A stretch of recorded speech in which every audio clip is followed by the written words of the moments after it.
সরকার ব্যর্থতা আড়াল করতে বিরোধী দলের উপর দায় চাপাচ্ছে বললেন জামায়াত সেক্রেটারি। এদিকে ফেরারি পাখিরা কখনো ফেরে না, শেখ হাসিনাও ফিরবে না বললেন রিজভী।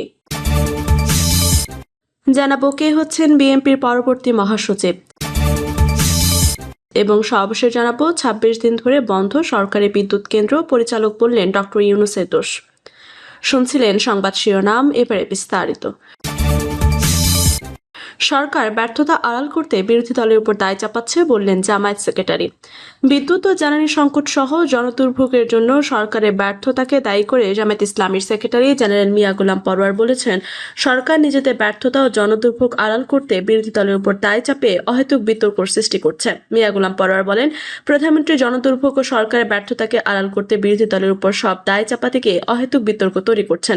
সরকারের মূল বিষয়গুলো আড়াল করার একটি প্রবণতা আমরা দেখতে পাচ্ছি। তিনি বলেন, 17 বছর যাদের আপনার নেতারা খুঁজে পাননি, কারণ তারা মাঠ থেকে খুঁজেননি, বরং টেলিভিশনে খুঁজেছেন। প্রধানমন্ত্রীর মুখ থেকে নতুন করে এমন কথা শুনতে হচ্ছে। লন্ডন থেকে ফিরে এসে তিনি নতুন নজির স্থাপন করেছেন। জ্বালানি সংকট মোকাবেলায় বিরোধী দলকে প্রধানমন্ত্রী ঐক্যবদ্ধ হওয়ার আহ্বানে প্রসঙ্গ তুলে জামায়াতের নেতা বলেন, এই পরিকল্পনা আমরা গত 21শে মে সংসদে 10 দফা প্রস্তাবের মাধ্যমে দিয়েছিলাম। সেখানে জ্বালানি সংকট সমাধানের বিষয়গুলো তুলে ধরা হয়েছিল। দেশের শীর্ষস্থানীয় গণমাধ্যমগুলোতে এই নিয়ে সংবাদ প্রকাশিত হয়েছিল। সরকারের কাছে প্রশ্ন রেখে তিনি বলেন, 21শে মে দেওয়া 10 দফা প্রস্তাবের কোনটি সরকার এখন বাস্তবায়ন করছে? আমরা কথার চেয়ে কাজের বাস্তবায়ন দেখতে চাই। বিদ্যুৎ সংকট নিয়ে সরকারের বিভিন্ন বক্তব্যের সমালোচনা করে মিয়া গোলাম পরোয়ার বলেন, হারিকেনের সঙ্গে ফ্যান চলছে, এটা কোনো যুক্তি হতে পারে না। যুক্তি হতে হবে তথ্যভিত্তিক। রাজনৈতিক ব্যঙ্গ দিয়ে গ্যাস, তেল বা বিদ্যুৎ সংকটের সমাধান করা যাবে না। এর জন্য কার্যকর পদক্ষেপ নিতে হবে। তিনি আরো বলেন, বিদ্যুৎ ও জ্বালানি সংকট সমাধানে রাজনৈতিক বক্তব্য বা পরস্পরকে দোষারোপ না করে বাস্তবসম্মত ও কার্যকর পদক্ষেপ গ্রহণ করতে হবে। ফেরারি পাখিরা কখনো ফেরে না, শেখ হাসিনাও ফিরবে না বললেন রিজভী। বিএনপির সিনিয়র যুগ্ম মহাসচিব ও প্রধানমন্ত্রীর রাজনৈতিক উপদেষ্টা অ্যাডভোকেট রুহুল কবির রিজভী বলেছেন, ফেরারি পাখিরা কখনো ফেরে না, শেখ হাসিনাও ফিরতে পারবে না। তবে ফিরতে পারত যদি তাকে জোর করে দেশ থেকে বের করা হতো। লেনিন ফিরেছে, ইমাম খামেনি ফিরেছে, কারণ তারা দেশের টাকা পাচার করেনি, প্লট নেয়নি, ব্যাংকের টাকা মেরে খায়নি। এজন্য তারা ফিরতে পেরেছে। তবে আমাদের মতো ঐক্য না থাকলে ফ্যাসিস্ট অন্য কোনো রূপে ফিরে আসার চেষ্টা করতে পারে। তিনি বলেন, দেশের সার্বভৌমত্বকে তারা মাটির সঙ্গে মিশিয়ে দিয়েছে। শুধুমাত্র ক্ষমতায় টিকে থাকতে পার্শ্ববর্তী দেশ দিল্লির কাছে সবকিছু উজাড় করে দিয়েছে। সে কাউকে পাত্তা দেয়নি, সবাইকে উপেক্ষা করে পার্শ্ববর্তী দেশের সঙ্গে সম্পর্ক রেখেছে শুধুমাত্র তার ক্ষমতা টিকে থাকার জন্য। ক্ষমতায় টিকে থাকতেই সে এত রক্ত ঝরিয়েছে। রিজভী বলেন, জুলাই হচ্ছে দীর্ঘদিনের সঞ্চিত ক্ষোভের চূড়ান্ত বহিঃপ্রকাশ। জুলাই চেতনাকে হৃদয়ে ধারণ করে আমাদের বহুদলীয় গণতন্ত্রকে সুপ্রতিষ্ঠিত করতে হবে, যেন পুনরায় ফ্যাসিবাদের আগমন না ঘটে। কে হচ্ছেন বিএনপির পরবর্তী মহাসচিব? বিএনপির সরকার ক্ষমতায় আসার পর রাষ্ট্রপতি হিসেবে কাকে বেছে নেওয়া হবে তা নিয়ে গত কয়েক মাস ধরে নানা আলোচনা ছিল। 13 আগস্ট দলটির মহাসচিব মির্জা ফখরুল ইসলাম আলমগীরকে রাষ্ট্রপতি প্রার্থী ঘোষণা করা হয়েছে। ফলে তার মহাসচিবের পদটিও শীঘ্রই শূন্য হতে যাচ্ছে। জাতীয় সংসদে বিএনপির সংখ্যাগরিষ্ঠতা থাকায় রাষ্ট্রপতি পদে মির্জা ফখরুল ইসলাম আলমগীর নির্বাচিত হওয়া প্রায় নিশ্চিত বলে মনে করা হচ্ছে। এ কারণে তার ছেড়ে দেওয়া পদে আগামীতে কে বিএনপির মহাসচিব হবেন তা নিয়ে দলের ভেতরে আলোচনা শুরু হয়েছে। প্রথমে ভারপ্রাপ্ত এবং পরে কাউন্সিলের মাধ্যমে মহাসচিব নির্বাচিত হয়ে প্রায় 16 বছর ধরে দলের দ্বিতীয় সর্বোচ্চ পদে দায়িত্ব পালন করছেন বর্ষিয়ান এই নেতা। তার জায়গায় কে আসছেন তা নিয়ে দলের ভেতরে ও বিভিন্ন গণমাধ্যমে কয়েকজন নেতার নাম আলোচনা এসেছে। বিএনপির গঠনতন্ত্র অনুযায়ী জাতীয় কাউন্সিলের মাধ্যমে দলের মহাসচিব নির্বাচিত হন। এর আগে প্রয়োজন হলে কাউকে ভারপ্রাপ্ত মহাসচিবের দায়িত্ব দেওয়া যেতে পারে। দলটির একাধিক নেতা জানিয়েছেন, প্রাথমিকভাবে এই দায়িত্ব পাওয়ার সম্ভাবনা সবচেয়ে বেশি সিনিয়র যুগ্ম মহাসচিব রুহুল কবির রিজভী। বিএনপি স্থায়ী কমিটির সদস্য সেলিমা রহমান বলেছেন, গঠনতন্ত্র অনুযায়ী সিনিয়র যুগ্ম মহাসচিব রুহুল কবির রিজভী দলের ভারপ্রাপ্ত মহাসচিব হবেন।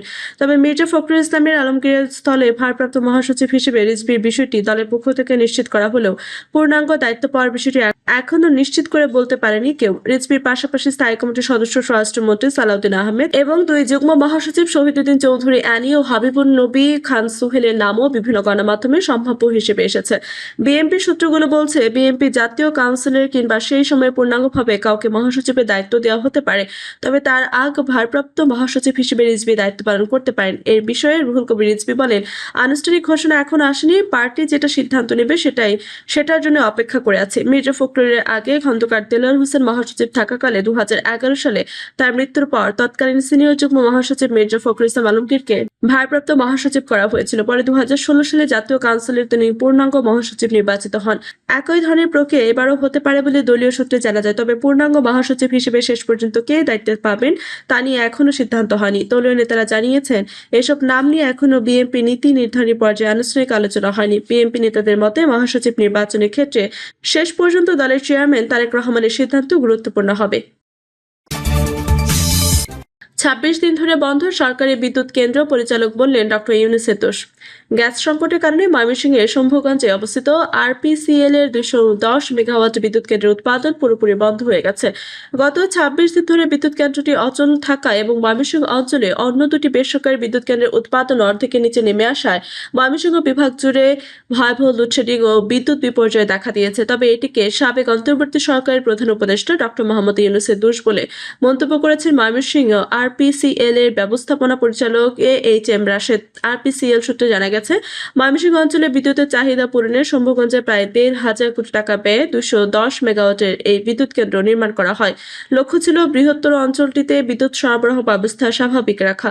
প্রকল্পটি বাস্তবায়ন করেছে রাষ্ট্রায়ত্ত বিদ্যুৎ খাতের প্রতিষ্ঠান রুবাল পাওয়ার কোম্পানি লিমিটেড। আর এই প্রকল্পে গ্যাস সরবরাহের জন্য যে পাইপলাইন নির্মাণ করা হয়েছে সেটি বাস্তবায়ন করেছে সঞ্চালন সংস্থা গ্যাস ট্রান্সমিশন কোম্পানি লিমিটেড। কিন্তু গ্যাস সংকটের কারণে এই বিদ্যুৎ কেন্দ্রের উৎপাদন বর্তমানে শূন্যে নেমে এসেছে। কেন্দ্রটির উৎপাদন গত 26 দিন ধরে বন্ধ হয়ে আছে। এতে ময়মনসিংহ বিশ্বজুড়ে ভয়াবহ লোডশেডিং দেখা দিয়েছে। খোঁজ নিয়ে জানা যায়, ময়মনসিংহ অঞ্চলে 210 মেগাওয়াট বিদ্যুৎ কেন্দ্রটি নির্মাণ করা হয় মূলত ওই অঞ্চলের বিদ্যুতের চাহিদা পূরণে। সেই সঙ্গে এলাকাটি শিল্পাঞ্চলে রূপান্তরিত হবে এমন লক্ষ্যে বিদ্যুৎ চাহিদার প্রকল্পও ছিল। এই লক্ষ্যে 1997 সালে কেন্দ্রটি নির্মাণ করা হয়। 3 ধাপে এই প্রকল্পে প্রায় 1,500 কোটি টাকা বিনিয়োগ করা হয়। কিন্তু কেন্দ্রটি বছরের পর বছর গ্যাস সংকটে ভুগছে।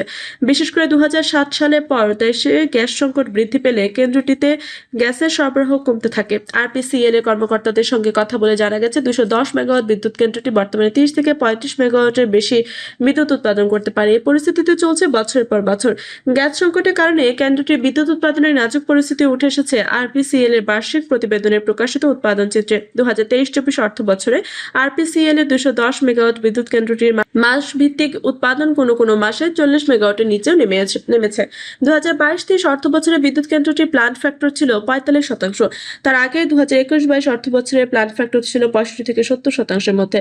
অর্থাৎ গ্যাস সংকটের কারণে অব্যাহতভাবে কেন্দ্রটির উৎপাদন হ্রাস পায়। এভাবে এতদিন চলছিল। কিন্তু এর মধ্যে গ্যাস সংকটের কারণে গত 26 দিন ধরে উৎপাদন বন্ধ হয়ে অচল অবস্থায় পড়ে আছে। এ ব্যাপারে জানতে চাইলে ময়মনসিংহ আরপিসিএল এর ব্যবস্থাপনা পরিচালক AHM রাশেদ বলেন, সাবেক অন্তর্বর্তী সরকারের প্রধান উপদেষ্টা ডক্টর মোহাম্মদ ইউনূস যুক্তরাষ্ট্রের সঙ্গে চুক্তি করেছিলেন তেল, গ্যাস ও খনিজ পদার্থ সাপ্লাইয়ের জন্য। এর জন্য চুক্তি হয়েছিল 10,000 কোটি টাকা। কিন্তু যুক্তরাষ্ট্র তেল, গ্যাস ও খনিজ পদার্থ সাপ্লাই বন্ধ করে দেওয়ার দেশে জ্বালানি সংকট সহ গ্যাসের সমস্যা দেখা দিয়েছে। এই জন্য এখন আমাদের কেন্দ্রে বিদ্যুৎ উৎপাদন করতে পারছি না। তিনি বলেন, গ্যাস সংকটের কারণে 26 দিন ধরে 210 মেগাওয়াট ক্ষমতা সম্পন্ন বিদ্যুৎ উৎপাদন কেন্দ্রটি সম্পূর্ণভাবে বন্ধ হয়ে আছে। উৎপাদন বন্ধ হয়ে যাওয়ার ঘাটতির কারণে এর প্রভাব পড়েছে দেশের বিদ্যুৎ খাতে। বিশেষ করে ময়মনসিংহ বিভাগে লোডশেডিং অনেক বেড়ে গেছে।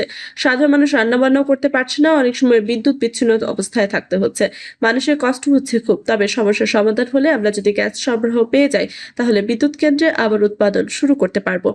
এদিকে এই বিদ্যুৎ কেন্দ্রের উৎপাদন বন্ধ হয়ে যাওয়ায় ময়মনসিংহ বিভাগের লোডশেডিং অনেক বেড়ে গেছে। গ্রামাঞ্চলে 12 থেকে 15 ঘন্টা এবং জেলা শহরে 3-4 ঘন্টা লোডশেডিং থাকছে প্রতিদিন। এতে খামারিরা যেমন ক্ষতিগ্রস্ত হচ্ছেন, তেমনি বয়স্ক এবং শিশুরা অসুস্থ হয়ে পড়েছেন। দিনে রাতে 6-7 ঘন্টা বিদ্যুৎ থাকে, 24 ঘন্টার মধ্যে 17 থেকে 18 ঘন্টায় থাকে না। এতে বিদ্যুতের এত খারাপ অবস্থা গত 10 থেকে 12 বছরেও দেখি নাই। একবার গেলে 3-4 ঘন্টাও আসে না, এলেও কিছুক্ষণ থেকে আবার চলে যায়। রাতের বেশিরভাগ সময় অন্ধকারে থাকি, গরমে ঘুমানো যায় না, ছেলেমেয়েরাও লেখাপড়া করতে পারে না। কথাগুলো বলছেন ময়মনসিংহ শহরের গোপালনগর গ্রামের ভ্যান চালক নাসির উদ্দিন। স্থানীয় বিদ্যুৎ বিভাগের তথ্য মতে ময়মনসিংহ নগরীর বিভিন্ন এলাকায় 3 থেকে 4 ঘন্টা লোডশেডিং দেওয়া হয়। তবে বিদ্যুৎ বিভাগের এই কথা মিথ্যা বলেছেন নগরের বাসিন্দারা। তারা বলছেন শহরে 8 থেকে 10 ঘন্টা লোডশেডিং দেওয়া হয়। 3-4 ঘন্টা লোডশেডিং দেওয়া হলে তাদের এত ভোগান্তি হতো না। ভোগান্তির কথা জানিয়ে ময়মনসিংহ নগরীর কাঁচিছুলি এলাকায় বাসিন্দা ও নারী উদ্যোক্তা শেফালী আক্তার বাংলা ট্রিবিউনকে বলেন, আগে তো 1 থেকে 2 বার লোডশেডিং ছিল, এখন প্রতিদিন সকাল থেকে বিকাল পর্যন্ত আমরা এলাকায় 4 বার লোডশেডিং দেওয়া হয়, আর রাতেও 4 বার লোডশেডিং, প্রতিবারই 1 ঘন্টা করে লোডশেডিং। এর সঙ্গে বাসার গ্যাস সংকট লেগেই আছে। একদিকে লোডশেডিং, অন্যদিকে গ্যাস নেই, কিভাবে রান্না বান্না করবো, কোনোভাবেই সম্ভব হচ্ছে না। এই সংকট কবে শেষ হবে কেউ কিছু বলছেও না, কোনো ভালো খবরও পাচ্ছি না। এভাবে বেঁচে থাকা কষ্টকর হয়ে দাঁড়িয়েছে। প্রিয় দর্শক, এই ছিল এখনকার মতো সর্বশেষ সংবাদ। আপনি সব সংবাদ পেতে চ্যানেলটি সাবস্ক্রাইব করে পাশে থাকা বেল বাটনটি ক্লিক করে রাখুন। ধন্যবাদ সবাইকে এতক্ষণ সাথে থাকার জন্য।